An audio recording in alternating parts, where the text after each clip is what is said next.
میں سچ بول رہی ہوں لالا، مجھے نہیں پتا یہ بچہ کس کا ہے۔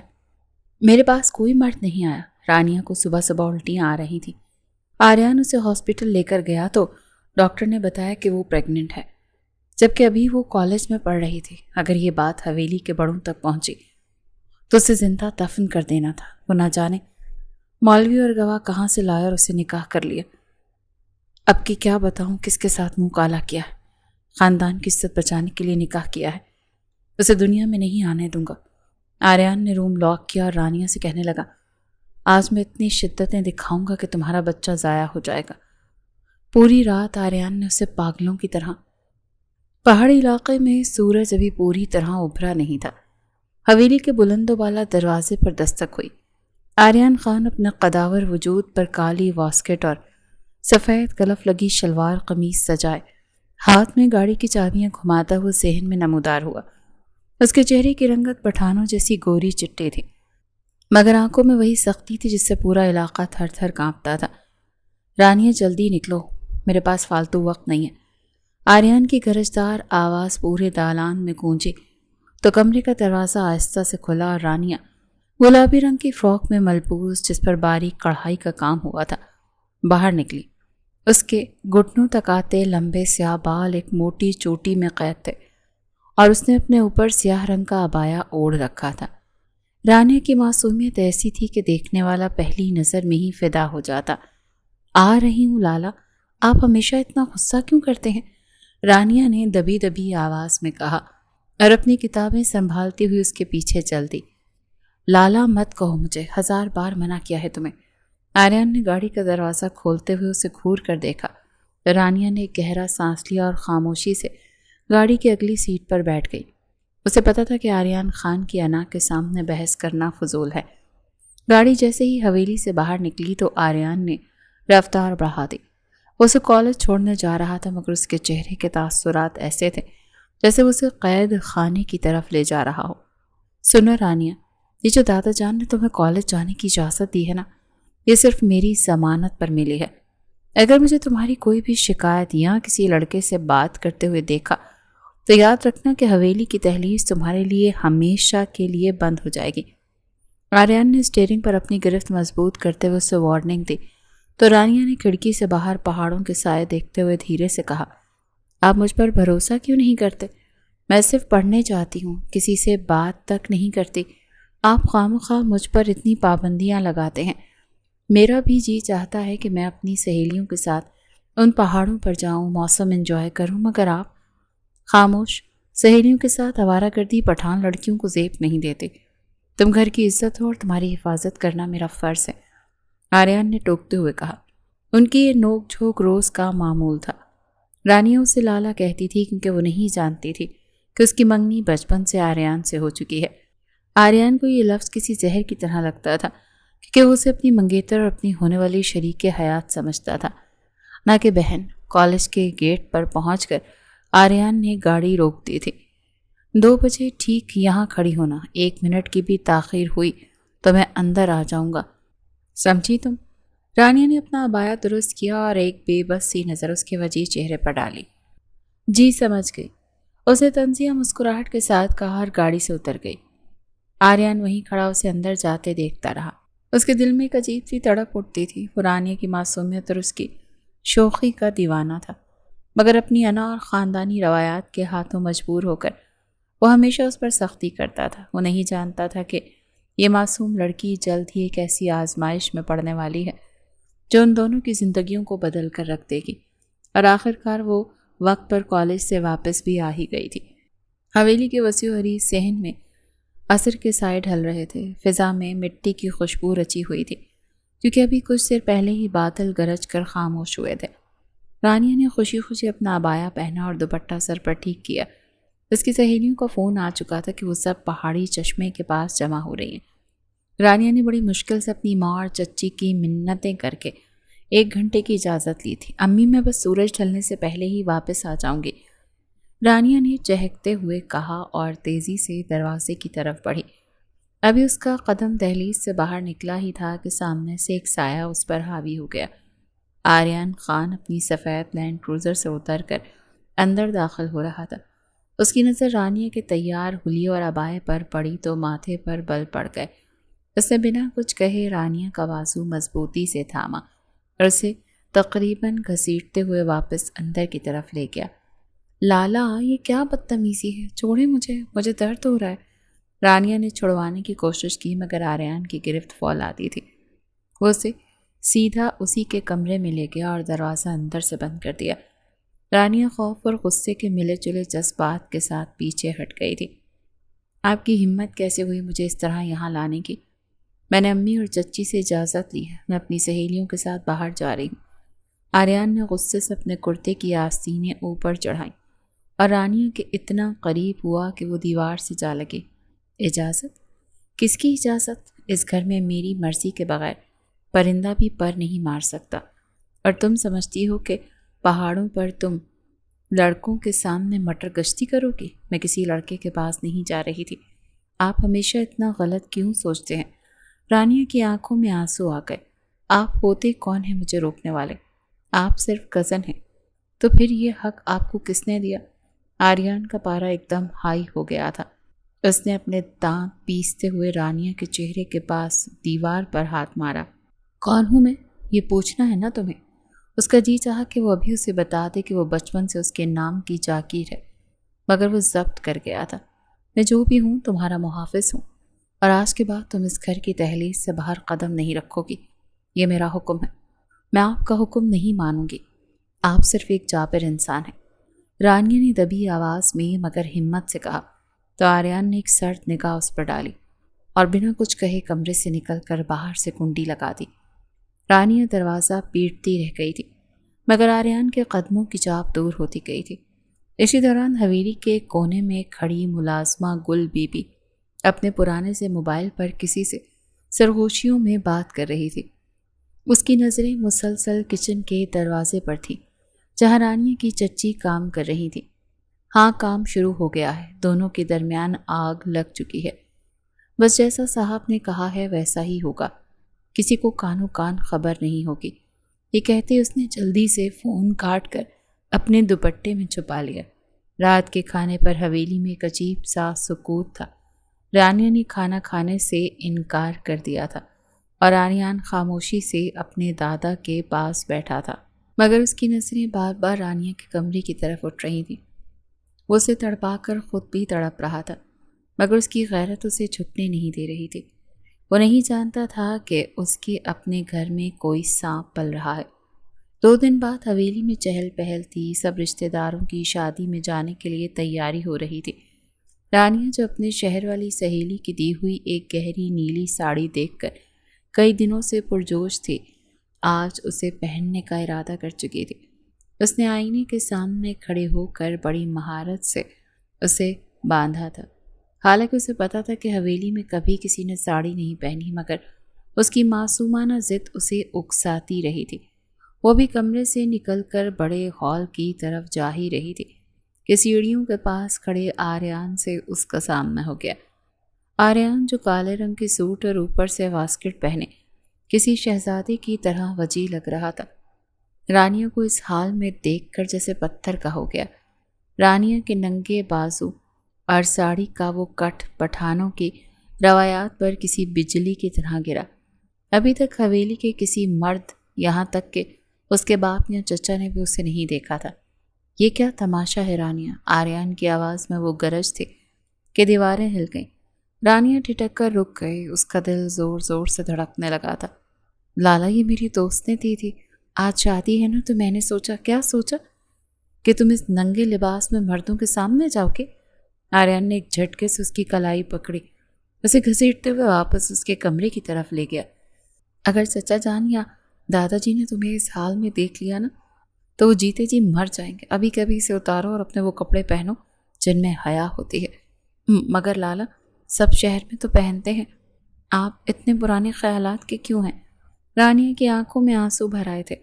میں کیا ہوں یہ تمہیں سمجھنے کی ضرورت نہیں ہے۔ جاؤ اور 5 منٹ میں حلیہ بدل کراؤ، ورنہ میں تمہیں اسی کمرے سے باہر نہیں نکلنے دوں گا۔ آریان نے اسے کمرے کے اندر دھکیلا اور دروازہ زور سے بند کر دیا۔ رانیہ بیڈ پر گر کر پھوٹ پھوٹ کر روتی تھی۔ یا اللہ، ایسا جابر اور سنگدل بھائی کسی کو نہ دے۔ اسے تو میری خوشی ہی زہر لگتی ہے۔ وہ نہیں جانتی تھی کہ آریان اسے بہن کی نظر سے نہیں دیکھ رہا تھا، بلکہ وہ اسے کسی اور نظروں کا نشانہ بنتے نہیں دیکھ سکتا تھا۔ کچھ دیر بعد جب شادی کی تقریب اپنے عروج پر تھی، رانیہ کالے رنگ کے بھاری کام والے پٹھانی فراک میں ملبوس، سر پر بڑا سا دوپٹہ اوڑے باہر نکلی۔ اس کا گورا رنگ سیاہ لباس میں مزید نکھر رہا تھا اور رو رو کر سوجی ہوئی آنکھیں اسے مزید پرکشش بنا رہی تھی۔ آریان دور کھڑا اپنے دوستوں سے بات کر رہا تھا، مگر اس کی نظریں مسلسل رانیہ کا تعاقب کر رہی تھی۔ وہ اسے دور سے دیکھتا رہا تھا۔ اس کے دل میں ایک عجیب سی تڑپ تھی کہ وہ جائے اور اس سے معافی مانگے، مگر اس کی انا اسے روک رکھا تھا۔ اسی ہنگامے میں جب رانیہ پھولوں کی ٹرے لیے زنانہ حصے سے مردانہ حصے کی طرف جانے والی گیلری سے گزری تھی، اچانک آریان تیزی سے وہاں سے گزرا۔ اندھیرے اور رش کی وجہ سے وہ دونوں ایک دوسرے سے بری طرح ٹکرا گئے تھے۔ رانیہ کا توازن بگڑا اور وہ گرنے ہی والے تھے کہ آریان کے مضبوط بازو نے اسے کمر سے تھام لیا۔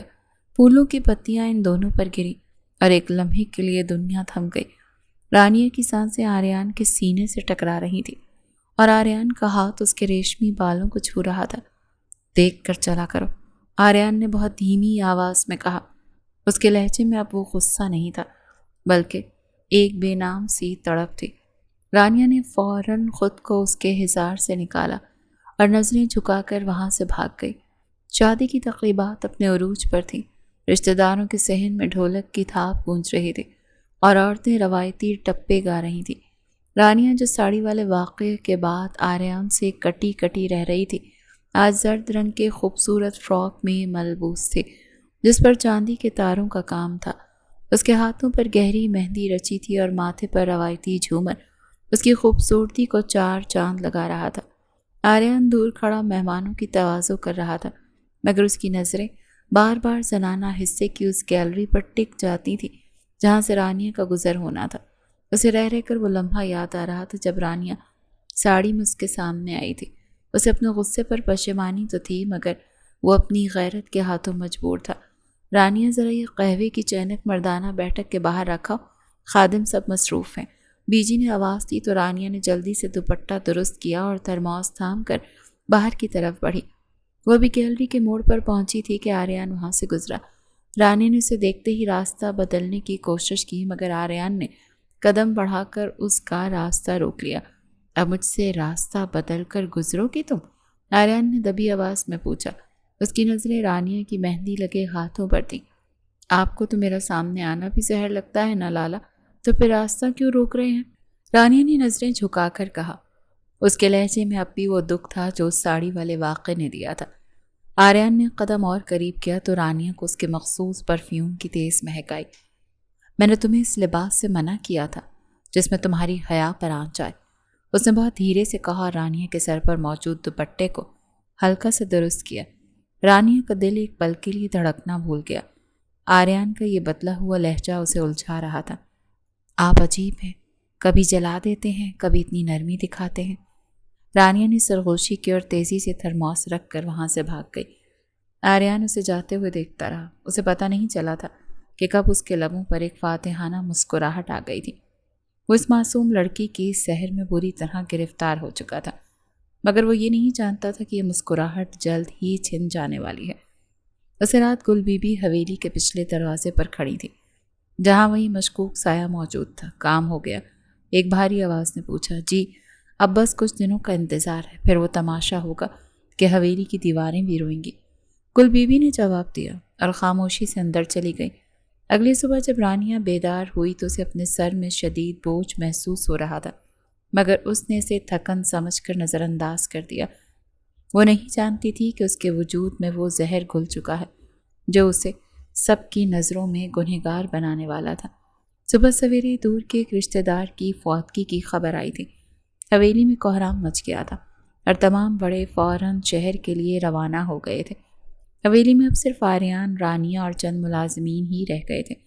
آریان اپنے کمرے میں تیار ہو رہا تھا کہ اچانک اسے صحن سے کسی کے گرنے اور سسکنے کی آواز آئی۔ وہ تیزی سے باہر نکلا تو دیکھا کہ رانیہ دیوار کا سہارا لیے کھڑی ہے اور اسے بری طرح سے الٹیاں ہو رہی ہیں۔ اس کا گورا چہرہ سرد پڑ چکا تھا اور وہ نڈھال ہو کر فرش پر بیٹھ گئی تھی۔ رانیہ کیا ہوا تمہیں؟ آریان نے لپک کر اسے کاندھوں سے تھاما۔ اس کے لہجے میں فکر اور پریشانی نمایاں تھی۔ لالا پتہ نہیں صبح سے جی مت لا رہا ہے اور بہت کمزوری محسوس ہو رہی ہے، رانیہ نے بمشکل کہا اور دوبارہ نڈھال ہو گئی۔ آریان نے ایک لمحہ ضائع کیے بغیر اسے اپنی گود میں اٹھایا اور گاڑی کی طرف بھاگا۔ اسے شہر کے سب سے بڑے اسپتال لے گیا تھا جہاں ایمرجنسی میں اسے داخل کر لیا گیا تھا۔ آریان باہر کوریڈور میں ٹہل رہا تھا، اس کا دل کسی انجانے خوف سے ڈوب رہا تھا۔ کچھ دیر بعد لیڈی ڈاکٹر باہر آئیں۔ اس کے چہرے پر سنجیدگی تھی۔ مسٹر آریان، ہم نے ٹیسٹ کر لیے ہیں، آپ کی وائف پریگننٹ ہے۔ ڈاکٹر کے الفاظ آریان کے کانوں میں کسی ایٹم بم کی طرح گونجے۔ اسے لگا جیسے زمین پھٹ گئی ہو اور آسمان اس کے سر پر آ گرا ہو۔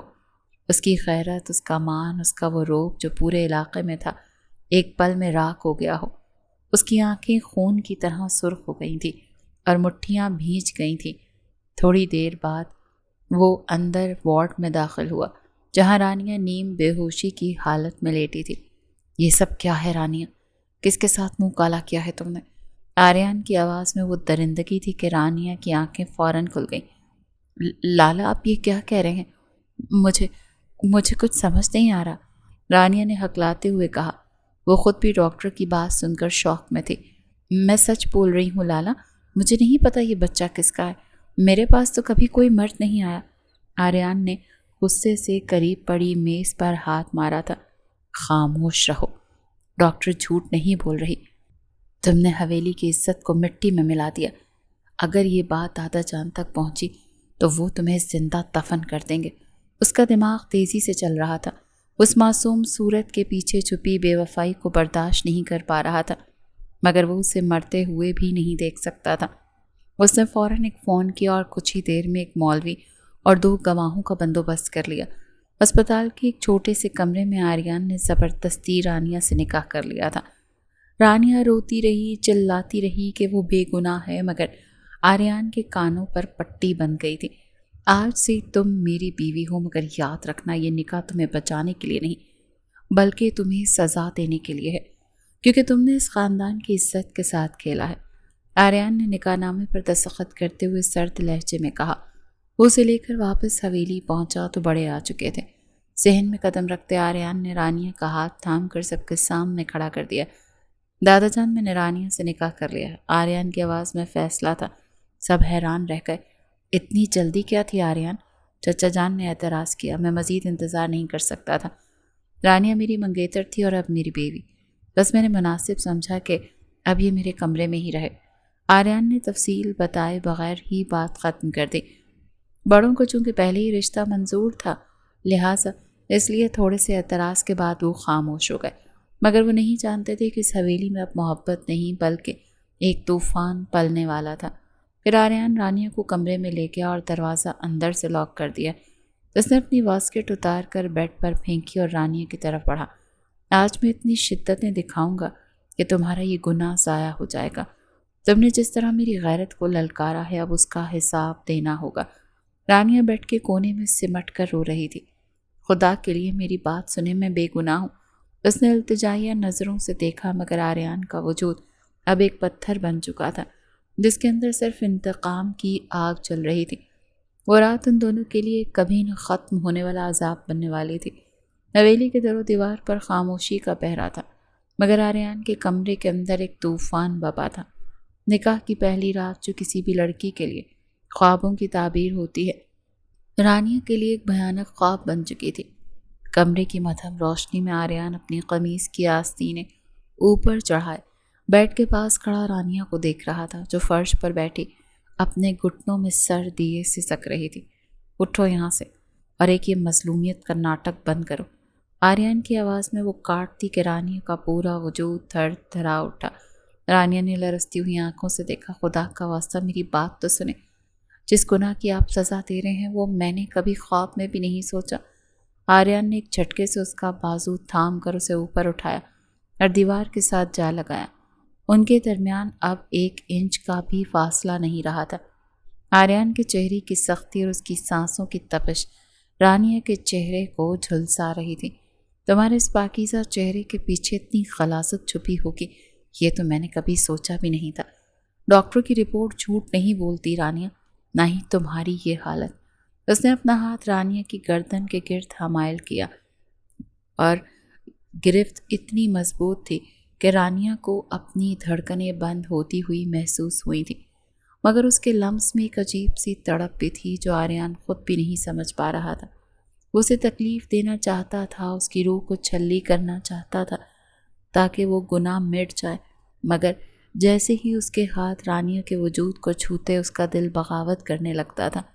میں تمہیں اتنی شدتیں دوں گا کہ تم خود سے نفرت کرنے لگو۔ کس نے سرگوشی کی اور اسے جھٹکے سے بیڈ پر گرا دیا۔ اگلے چند دن حویلی کے باقی لوگوں کے لیے تو عام تھے، مگر آریان کے کمرے کے بند دروازے کے پیچھے ایک الگ ہی دنیا آباد تھی۔ ایک شام جب بارش موسلا دھار برس رہی تھی اور بادلوں کی گرج نے حویلی کو ہلا کر رکھ دیا تھا، رانیہ بالکنی میں دروازہ کھولے باہر کھڑی تھی۔ وہ اپنی بے گناہی کی دہائیاں دیتے دیتے اب تھک چکی تھی۔ آریان کمرے میں داخل ہوا تو اسے بارش میں بھیگتے دیکھ کر اس کا پارا چڑھ گیا۔ اندر آؤ، اس نے دھاڑ کر کہا، مگر رانیہ نہیں مڑی۔ مار دیجئے مجھے، ویسے بھی آپ روز مجھے مار ہی رہے ہیں، کم از کم اس بارش کے ساتھ میرے آنسو تو دھل جائیں گے۔ آریان نے 2 قدم میں فاصلہ طے کیا اور اسے پیچھے سے اپنی باہوں کے حصار میں لے لیا۔ رانیہ کے گیلے بال آریان کے چہرے کو چھو رہے تھے۔ وہ اسے جھڑکنا چاہتا تھا، اسے دور پھینکنا چاہتا تھا، مگر اس کے وجود کی خوشبو اور اس کی بے بسی نے آریان کے ارادوں کو بدل کر رکھ دیا۔ اس نے رانیہ کے کاندھے پر اپنا سر ٹکا دیا اور اس کی کلائیوں کو اتنی سختی سے جکڑا کہ رانیہ کے منہ سے ایک دبی سی چیخ نکل گئی۔ تکلیف ہو رہی ہے؟ آریان نے اس کے کان کے پاس سرگوشی کی۔ یہ تکلیف اس درد سے کم ہے جو آپ نے میری روح کو دیا ہے۔ رانیہ کو اس کی قربت میں ایک عجیب سی کشش محسوس ہو رہی تھی، ایک ایسا تحفظ جو صرف آریان ہی اسے دے سکتا تھا، مگر پھر اسے وہ الزام یاد آ جاتا تھا جو اس نے اس پر لگایا تھا۔ اس نے تڑپ کر خود کو چھڑوانے کی کوشش کی۔ چھوڑے مجھے، آپ کو تو مجھ سے گھن آتی ہے نا، تو پھر کیوں میرے اتنے قریب آتے ہیں؟ آریان نے اسے گھما کر اپنی طرف متوجہ کیا اور اس کے چہرے کو اپنے دونوں ہاتھوں کے پیالے میں بھر لیا۔ اس کے انگوٹھوں کی پوریں رانیہ کے گلابی لبوں کو چھو رہی تھیں۔ ہاں، گھن آتی ہے، مگر یہ وجود میرا ہے، اس پر حق صرف آریان خان کا ہے، چاہے کتنا ہی طاقتور کیوں نہ ہو۔ اس نے جھک کر رانیہ کے ماتھے پر ایک طویل اور تکلیف دہ بوسہ دیا جس میں محبت سے زیادہ ملکیت کا اظہار تھا۔ رانیہ کی آنکھیں بند ہو گئی تھیں اور ایک گرم آنسو آریان کے ہاتھ پر گرا۔ وہ دونوں ایک دوسرے کے اتنا قریب تھے کہ ان کے دلوں کی دھڑکنیں ایک دوسرے کے سینے میں سنائی دے رہی تھیں۔ رانیہ کو لگ رہا تھا کہ وہ اس شخص کی دیوانی ہوتی جا رہی ہے جو اس کا سب سے بڑا دشمن بنا بیٹھا ہے، جبکہ آریان اپنی انا کی دیواروں کے پیچھے چھپی اس محبت سے لڑ رہا تھا جو اسے بار بار رانیہ کے قدموں میں جھکنے پر مجبور کر رہی تھی۔ اس رات بھی آریان نے اسے معاف نہیں کیا، مگر اس کی سختیوں میں اب وہ پہلے جیسی نفرت نہیں تھی، بلکہ ایک ایسی تڑپ شامل ہو گئی تھی جو صرف ایک عاشق کے پاس ہوتی ہے۔ وہ اسے خود سزا دیتے دیتے سزا پا رہا تھا۔ شادی کو 15-20 دن گزر چکے تھے، مگر رانیہ کے لیے ہر دن ایک نئی قیامت لے کر آتا تھا۔ آریان کا رویہ کسی سلگتی ہوئی دھوپ جیسا تھا جو کبھی جھلسا دیتی اور کبھی بادلوں کی اوٹ میں چھپ کر نرمی دکھاتی۔ حویلی کے باقی لوگ ان دونوں کو ایک خوشحال جوڑا سمجھ رہے تھے، کیونکہ آریان نے باہر کی دنیا کے لیے اپنے چہرے پر ضبط کا لبادہ اوڑھ رکھا تھا۔ ایک دوپہر جب گھر کے تمام مرد کسی جرگے کے سلسلے میں قریبی گاؤں گئے ہوئے تھے، رانیہ کچن میں قہوہ بنا رہی تھی۔ اچانک اسے وہی پرانی متلی اور چکر محسوس ہوئے۔ اس کا سر گھومنے لگا اور اس نے سہارے کی دیوار کو تھاما۔ اسی وقت آریان کچن کے دروازے پر نمودار ہوا۔ رانیہ کو نڈھال دیکھ کر اس کے قدم خود بخود اس کی طرف بڑھے، مگر جیسی اسے وہ وجہ یاد آئی اس کے چہرے پر دوبارہ سختی آ گئی۔ اس نے رانیہ کا بازو سختی سے پکڑ کر اسے سیدھا کھڑا کیا۔ ابھی تک یہ ڈرامہ ختم نہیں ہوا؟ اس نے رانیہ کی آنکھوں میں آنکھیں ڈال کر کہا۔ رانیہ کی آنکھوں میں آنسو بھر آئے۔ آریان، میں مانتی ہی نہیں ہوں اس بات کو، میرا رب جانتا ہے، میرا ضمیر جانتا ہے کہ میں نے کبھی کوئی گناہ نہیں کیا۔ یہ سب جھوٹ ہے، یہ میڈیکل رپورٹ، یہ حالات سب جھوٹ ہیں۔ اس نے آریان کے سینے پر اپنے نازک ہاتھ مارتے ہوئے دہائی دی۔